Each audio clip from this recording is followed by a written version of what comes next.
తల్లిదండ్రులు చెప్పక, వాళ్ళు టీచర్సు చెప్పక, వాళ్ళు లైఫ్లో ఎడ్యుకేషన్ చేసి వాళ్ళు సర్టిఫికెట్లు వస్తాయి, మంచి మంచి జాబుల్లోకి వెళ్తారు, కానీ లైఫ్లో ఫెయిల్యూర్ అవుతారు.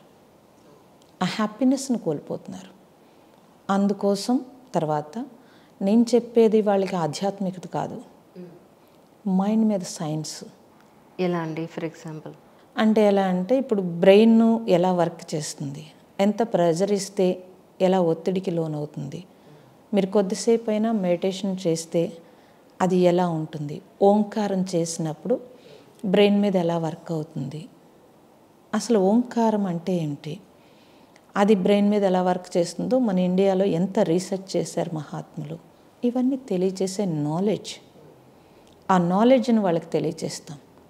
తప్పనిసరిగా స్టూడెంట్స్ ముందు వినకపోయినా ఎప్పుడైతే నేను మెడిటేషన్ చేయించానో ఆ ప్రెజర్ ఎప్పుడైతే తగ్గుతుందో వాళ్ళకి, ఓ మనం ఇంత కూల్గా ఉండగలము అని తెలిసి ఆ పీస్ ఆఫ్ మైండ్ కోసం వాళ్ళు చాలా హ్యాపీ ఫీల్ అవుతున్నారు.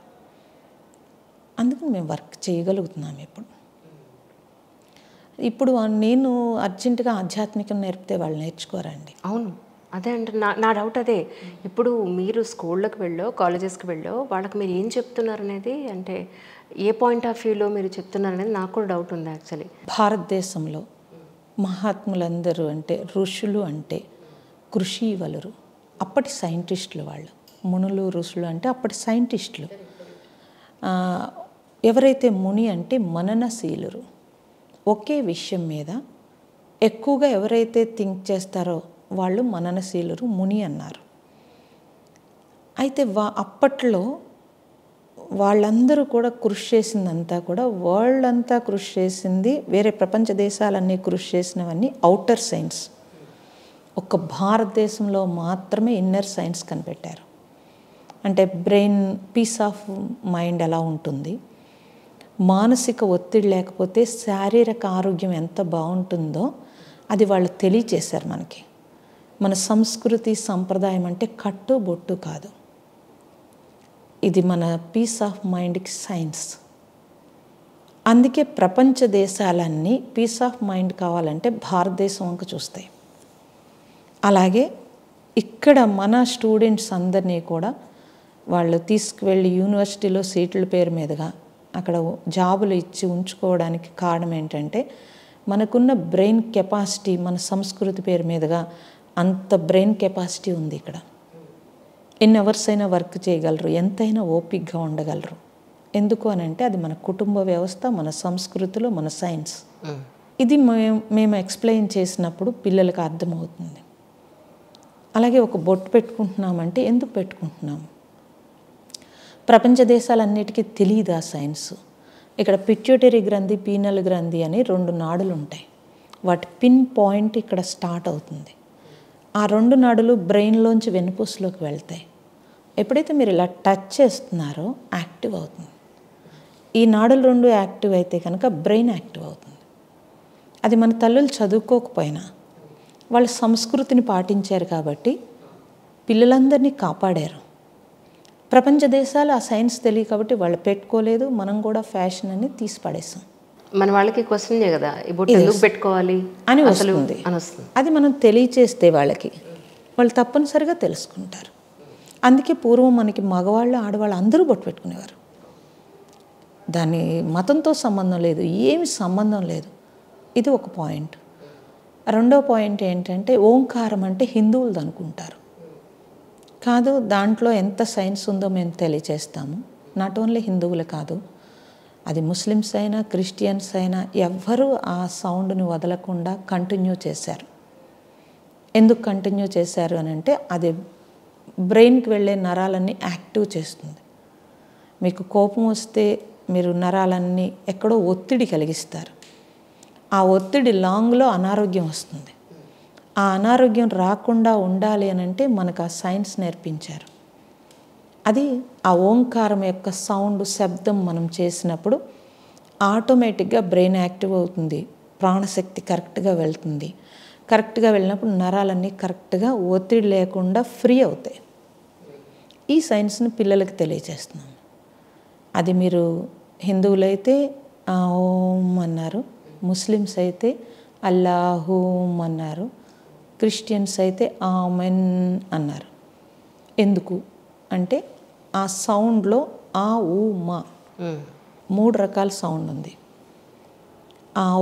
ఆ ఊ మా అనే 3 సౌండ్ని అప్పుడు ఋషులందరూ కూడా ఎంతో రీసెర్చ్ చేశారు. ఆది మానవులు మనకి ఆ సౌండ్ను గుర్తించారు. అది పశువుల్లో, పక్షుల్లో, గాలిలో, నీటిలో, అన్నింటిలో ఆ సౌండ్ను గుర్తించారు వాళ్ళు. అక్కడి నుంచి వాళ్ళు లిపి తయారు చేశారు.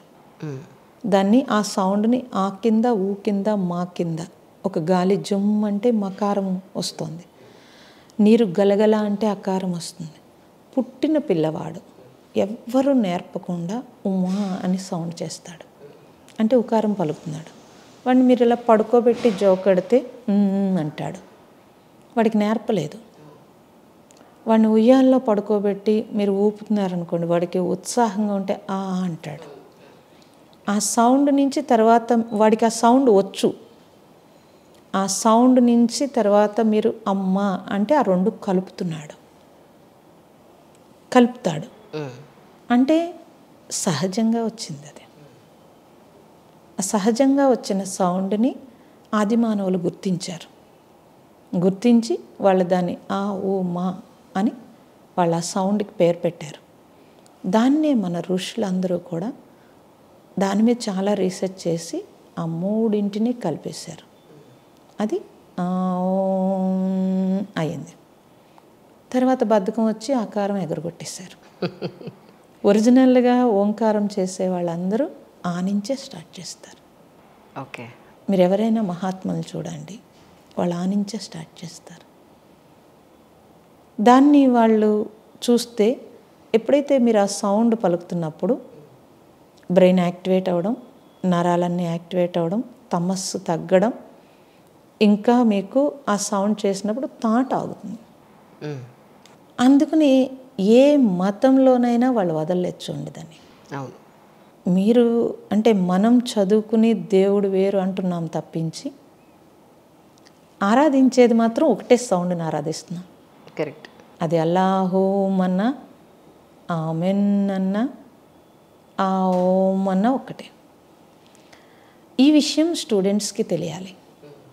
లేకపోతే నువ్వు వేరు, నేను వేరు, అది వేరు, ఇది వేరు అనే ఒక థాట్లో ఇరుక్కుని ఉన్నారు నేరవలో.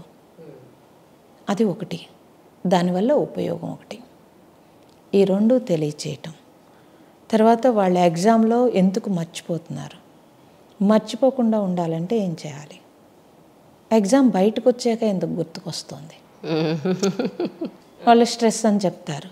మరి ఆ స్ట్రెస్ లెవెల్స్ తగ్గించుకోవడానికి ఏం చేయాలి, సక్సెస్ అవ్వాలంటే ఏం చేయాలి, సక్సెస్ పీపుల్ అందరూ ఏం చేస్తున్నారు, దీనివల్ల వాళ్ళు సక్సెస్ అయ్యారు, అన్నీ తెలియచేయడానికే ఇప్పుడు వెళ్ళటం జరుగుతుంది. స్టూడెంట్ నుంచి మాకు బాగుంది. అవును, కొన్ని వీడియోలు కూడా నేను కూడా చూసాను. యాక్చువల్లీ వాళ్ళు చాలా బాగా రిసీవ్ చేసుకుంటున్నారు.